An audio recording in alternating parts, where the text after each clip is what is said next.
Barang siapa yang berbuat kebaikan walaupun sebesar biji zarrah, maka Allah akan balas kebaikan itu. Betul apa enggak? Dan barang siapa yang berbuat keburukan sebesar biji zarrah, disembunyikan, ditutupi, mungkin banyak orang yang tidak tahu, mohon maaf, Allah tahu atau tidak? Allah tahu, dan Allah pasti membalas keburukan yang pernah kita lakukan. Bunda, saat beramal soleh, lakukan saja. Begitupun saat bunda beramal baik untuk orang lain. Saat bunda berbuat baik untuk orang lain, jangan pernah berpikir hitung-hitungan ya. Kira-kira aku akan dapat balasan apa. Kalau gitu jadi capek hidup kita. Udah bunda, kalau berbuat baik jalan aja, niatin karena Allah, lakukan sesuai dengan aturan Allah, maka pasti akan menjadi kebaikan.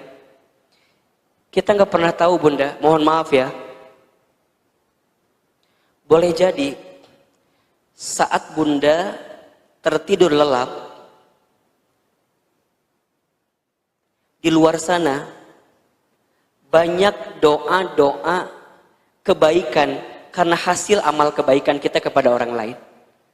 Mungkin ada doa orang miskin yang pernah kita kasih makan. Mungkin ada doa orang-orang yang sulit kemudian kita bantu urusannya. Mungkin ada doa orang yang sedang bertengkar, kita hadir mendamaikan pertengkarannya, itu ada kebaikan doa di situ. Mungkin ada kebaikan bunda ngajarin orang lain, bunda ngasih tahu sama orang lain, dan ada orang yang mendoakan itu kepada kita. Barangkali kebaikan yang kita dapatkan bukan semata-mata hasil ikhtiar kita semata, tapi karena ada doa-doa kebaikan dari orang lain yang mendoakan kita. Maka saat kita berbuat baik, jangan hitung-hitungan, karena setiap kebaikan pasti balasannya adalah kebaikan. Hal jazaul ihsan illal ihsan.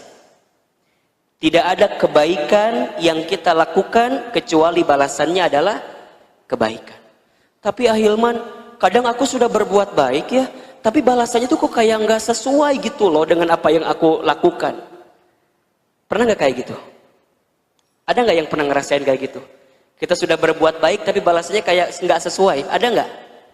Ada yang ngerasa begitu? Baik, kalau ada yang ngerasa begitu, mulai hari ini bersihkan perasaan itu. Bersihkan perasaan itu. Boleh jadi balasan yang kita dapatkan tidak langsung kontan dengan balasan yang sama dari orang lain. Kalau tidak dibalas di dunia, percayalah, kita masih punya kehidupan selanjutnya.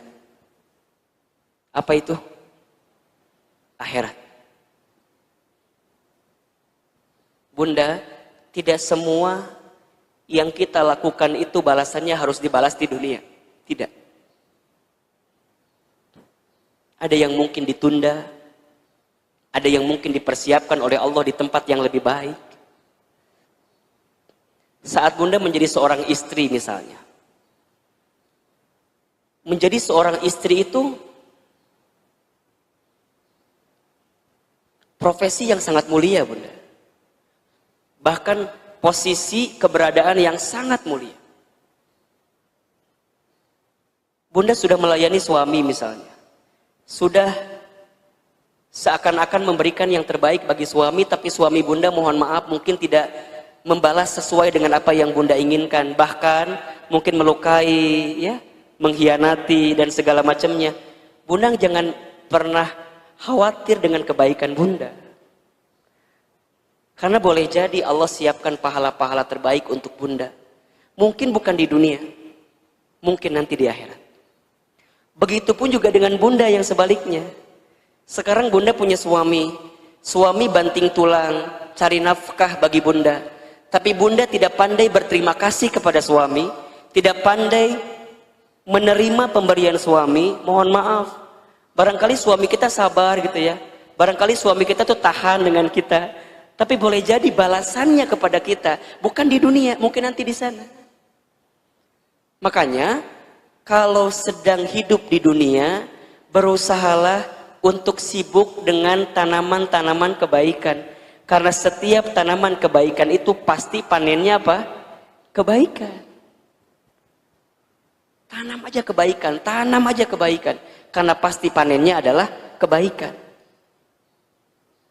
Ustadz, kadang-kadang kalau kita lagi berbuat baik itu suka ada semangatnya, kadang-kadang ada apa? Ada malasnya, kan gitu ya. Bunda, di antara nasihat yang paling jelek dan bisa nguatin kita untuk istiqomah dalam kebaikan adalah zikrul maut. Banyak ingat-ingat tentang kematian. Itu aja. Kalau bunda lagi futur, kalau bunda lagi down, kalau bunda lagi merasa lemah, tak berdaya, dan lagi ngerasa males gitu untuk ngerjain sesuatu yang baik-baik, bunda ingat yang namanya kematian. Hidup di dunia ini nggak lama, sebentar. Dan dunia ini memang tempat capek, bunda. Tempat capek. Kapan istirahatnya Ahilman? Istirahatnya nanti di surga. Dunia ini memang tempat capek, bunda. Tempat ujian. Tempat kita harus berlelah-lelah, bercapek-capek, nggak apa-apa. Bercapek-capek, berlelah-lelah untuk kebaikan di hadapan Allah, maka kita akan mendapatkan balasan kebaikan nanti dalam kehidupan yang sebenarnya. Di mana? Di akhirat, di surga. Itu impian kita semua. Teruslah sibuk dalam kebaikan. Walaupun kata orang, bun, kok nggak ada capeknya ya? Kok nggak ada capeknya ya? Ngaji lagi, ngaji lagi, ngaji lagi. Iya, memang dunia tempat capek. Sampai kemudian Allah memberhentikan kehidupan dunia kita. Saatnya engkau kembali. Ya ayatuhan nafsul mutmainnah, irji'i ila rabbiki radiyatan mardiyah, fadkhuli fi ibadi wadkhuli jannati. Wahai hambaku yang berjiwa tenang, masuklah, kembalilah kata Allah. Kemana? Ke surga. Ini tempat yang kau idam-idamkan selama ini kan. Engkau baca Quran, engkau infak sedekah, engkau sholat tahajud, engkau ta'lim, engkau menggunakan hijab terbaik, jilbab terbaik, engkau melayani suami, engkau infak sedekah. Capek, iya. Sakieu hirup tanya. Yuk kita pergi ke mana? Ke Kali Cikeas. Naon orang pali duwe ayeuna. Jadi putus asa weh kita teh hidup teh.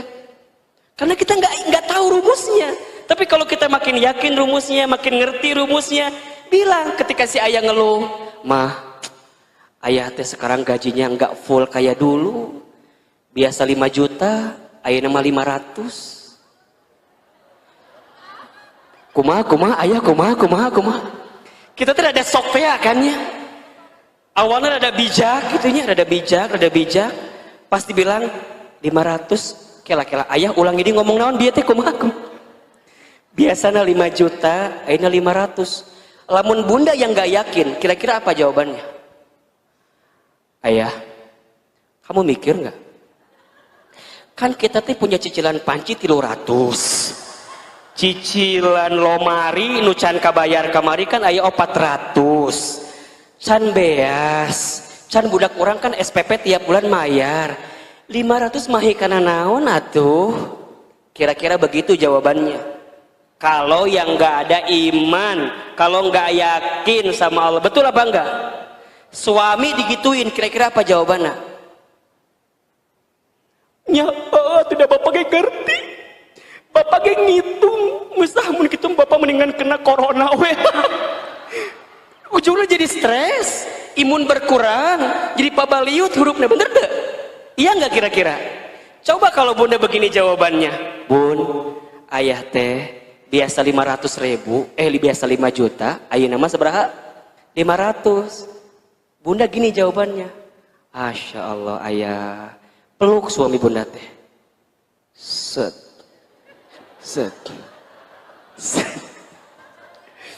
Ulah kenceng teh, apa tuh? Dipeluk sama bunda teh, dibisikin di telinganya, ayah mikir tuh gitu. Jangan gitu atuh. Bunda peluk, bilang, ayah, nggak apa-apa, yakin. Kalau sekarang ayah 500.000 dapatnya, mama, bunda insya Allah nguat-nguatin, cukup-cukupin Bunda bisikin di telinga suami bunda, la yukallifullahu nafsan illa usaha. Allah nggak akan ngasih beban sama kita ayah, kecuali Allah tahu batas kemampuan kita.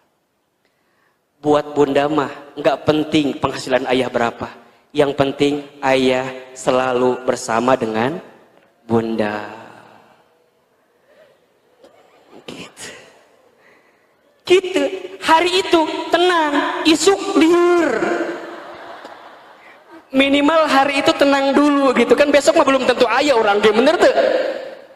Bisa aja bunda pagi-pagi ngomong gitu kan, bisa aja sorenya meninggal, bener nggak? Ayah, kalau dilihat dari wajah ayah mada, ayah teh nggak akan lama lagi kelihatannya. Udah pasrah. Sok we mama nyerahkeun ka Allah. Bade dicanak bapak ayeuna mangga. Bade enjing lebih cepat lebih baik. Jadi saling nguatin di rumah tangga, bukan saling melemahkan, bahkan jangan saling menyalahkan. Sabar bunda, ini hidup inilah. Sampai yang terakhir, kalau bunda mau bahagia, bertaubat, banyak taubat. Saat kita sudah berbuat dosa, bunda, yang membuat manusia itu mulia karena apa? Karena manusia bertaubat. Iblis kenapa hina? Iblis kenapa hina? Karena dia sudah tahu berbuat salah, sudah tahu mungkar, berbuat gak baik dalam hidupnya, tapi gak mau bertaubat di hadapan Allah. Tapi yang membuat manusia itu menjadi mulia saat dia pernah berbuat dosa, kemudian dia segera bertaubat kepada Allah. Itu yang menjadi kemuliaan kita. Makanya Allah itu suka kepada orang yang sering bertaubat ya. Innallaha yuhibbut tawwabina wa yuhibbul mutatahhirin. Sesungguhnya Allah mencintai orang yang banyak bertaubat dan orang yang mensucikan diri. Udah bunda, jangan sibuk dengan aib orang lain, jangan sibuk dengan kesalahan orang lain, sibuklah dengan aib kita, karena aib kita juga jauh lebih banyak daripada aib orang lain. Banyak nangis sama Allah, banyak mohon ampun, istighfar, dikit-dikit istighfar, astagfirullah. Kalau bunda dapat kesulitan nih, kalimat pertamanya ya tentu innalillah, kemudian alhamdulillah, boleh jadi juga astagfirullah, ya Allah, banyak dosa ya Allah. Makanya kalau ada orang berlebihan, jangan benci berlebihan, karena semua hanya sementara. Kullu man 'alaiha fan. Setiap manusia yang hidup di dunia, apapun yang menyertainya, fana. Bunda, hari ini jag-jag waringkas sehat sementara, jangan sombong. Bunda, kita yang hari ini sedang terluka, terhianati, tersakiti, jangan putus asa, sementara, biasa aja. Bunda kalau paham nih konsep ini, memandang sesuatu biasa aja. Ada orang yang dikayakan dalam hartanya, biasa aja. Allah cuma nitipin harta aja sama dia. Gak akan, ya Allah, beri. Sementara. Bunda, adik kakak kan nggak sama semua ya. Ada kakak, mungkin kakak kita lebih rezekinya, adik kita lebih rezekinya. Bunda nggak akan iri, nggak akan sirik sama adik kita, kakak kita, karena semua hanya sementara. Jadi nggak akan silau dengan kehidupan dunia ini, karena kehidupan dunia ini hanyalah sementara. Pada akhirnya kita semua akan mati. Kan begitu?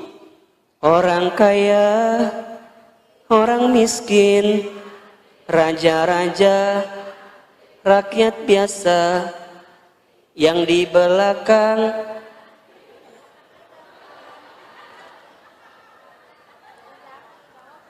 yang di atas, yang di tengah, Ustadz Hilman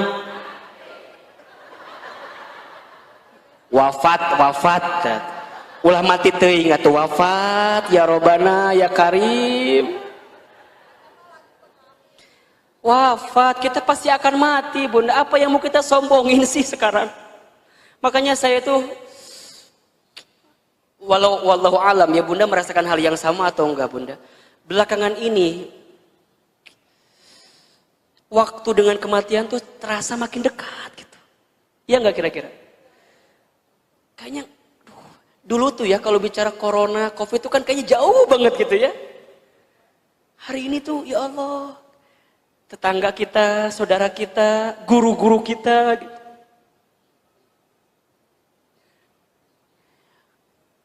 Kadang ya, yang membuat saya itu sering mudah menangis, yang sedih itu, kita tuh sadar ya Bunda, belum banyak bekal gitu untuk pulang gitu. Ya enggak kira-kira? Waktu Allahu yarham al-maghfurlah Syekh Ali wafat, itu kan saya lagi ngisi kajian di Masjid Az-Zikra gitu ya. Ada yang hadir waktu itu? Lagi ngisi, tiba-tiba dapat kabar beliau wafat gitu. Saya langsung tidak bisa berkata apa-apa gitu Bunda. Langsung diam, langsung kita tutup dengan doa, selesai gitu.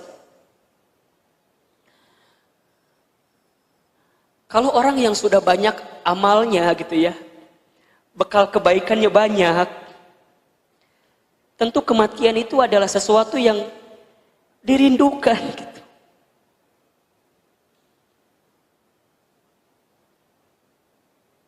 Banyak orang-orang soleh ya, yang kita lihat mereka adalah orang-orang soleh selama hidupnya, walau alam, karena tentu Allah yang punya pengetahuan yang sesungguhnya, kita kan hanya bisa lihat kasat mata aja gitu. Allah panggil usianya gitu. Dan ada orang yang jasadnya sudah mati, tapi kebaikannya masih hidup gitu. Makanya nanti ada istilah, ada usia, ada umur. Ini beda Bunda. Usia itu hitungan angka. Itu usia. Bunda 60, 50, 40, Ahilman misalnya 30. Itu hitungan angka. Tapi ada umur. Umur itu hitungan kesadaran. Termasuk hitungan kebaikan. Boleh jadi usianya pendek, tapi umurnya panjang. Boleh jadi usianya pendek, tapi umurnya panjang. Maksudnya apa? Orangnya sudah wafat, tapi kebaikannya masih kekal. Syekh Ali wafat di usia 44 tahun. Tapi umurnya boleh jadi lebih panjang daripada usianya 44 tahun. Betul apa enggak? Sampai hari ini kita masih dengar tilawah Qur'annya. Sampai hari ini kita masih dengar potongan-potongan video dari beliau.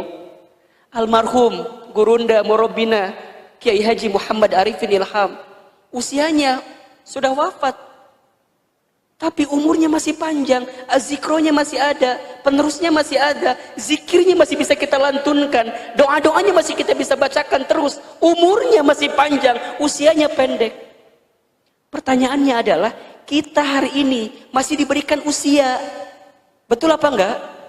Namun setelah usia kita wafat, kira-kira umur kita panjang apa enggak?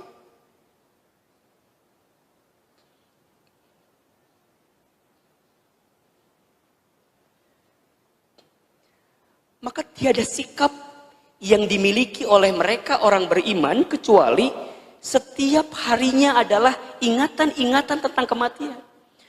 Makanya kata Nabi SAW, mukmin yang cerdas itu adalah dia yang paling banyak ingat tentang mati dan mempersiapkan kematiannya. Jadi siapin bekal banyak-banyak.